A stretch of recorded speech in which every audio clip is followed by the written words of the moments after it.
Perhaps you've noticed it in the grocery store, products getting smaller in size.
Good evening, I'm Dan Mares, and thanks for joining us for 13 Plus Streaming.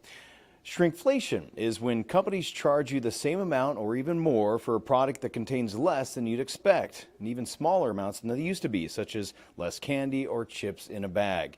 It happens now, but consumers are fighting back. Our national investigative team explains how they're doing that. Perhaps you've noticed it in the grocery store, products getting smaller in size, but the price stays the same. For instance, fewer paper towels on a roll or fewer cookies in the package. It's a practice known as shrinkflation, and yes, it is legal in the U.S., and it's also been happening for years. But search the word on social media and you'll find a wave of renewed outrage. I remember when pack of gum used to be a full pack of gum. Those online consumer complaints often show examples of shrinkflation. So we're going in depth on the search for solutions. Reporter Heather Graff shows us how some shoppers are pushing back. Plus, expert insight and the shrinkflation prevention proposal recently introduced in Congress. I mean, it feels overwhelming. It also feels like you are powerless. That's how Melissa Simonson describes trips to the grocery store, shopping for her family of 4 over the last few years. It started to get more and more expensive very rapidly. And frustration amid the aisles caused her to pay more close attention. And you see, like, wait, wasn't this 15 ounces before? Wasn't this 18 ounces before? We started getting less and less. Eventually, Melissa started posting about it on social media. This actually blows my mind. Getting thousands of views as she shared specific examples in which items on the shelf seemed to be shrinking in size with no reduction in price. Can we talk about how not only are they giving less sheets and the sheets are smaller, but this is now not as tall? From toilet paper. Come on. To chocolate candy. Sir. To over-the-counter medication. Yeah. It's not just gum, it's not just food products, it's not just your laundry detergent and your chips and snacky things. None of it is Melissa's imagination. Instead, it's what's known as shrinkflation. The word, even added to the Merriam-Webster dictionary in 2022, defined as the practice of reducing a product's amount or volume per unit while continuing to offer it at the same price. The thing that has gone wrong that I think most people get viscerally upset over is that instead of telling the consumer about that and saying, hey, we're having a rough year, or hey, our cost of goods or our costs are rising, they just don't tell us. And it just feels like companies gaslighting us. And when we spoke to consumer advocate Edgar Dworsky, we feel like we're being cheated. he offered a similar take. So basically, it's just a way for manufacturers to pass on a sneaky price increase to shoppers. And can it be pretty hard to detect? It's hard to detect because companies have become masters at packaging tricks. Here's the old package, here's the new package. They look the same, but look at that fine print on there. We're getting 2 ounces less. Dworsky would know because he's been tracking shrinkflation for decades. The recent side-by-side product images you see here, just a few of the many he's highlighted on his website, consumerworld.org. We're all sensitive when a price goes up. We have to be equally sensitive when the quantity inside the package goes down, because it's the same thing. Even the U.S. Bureau of Labor Statistics, in this 2023 write-up, notes that shrinkflation, or downsizing, is sometimes hard to identify because manufacturers employ a variety of means to reduce package size while keeping the same price. BLS data showing that from 2019 to 2023, household paper products saw the largest effect of downsizing, with a nearly 35% price increase per unit, followed by snacks, candy and chewing gum, and household cleaning products.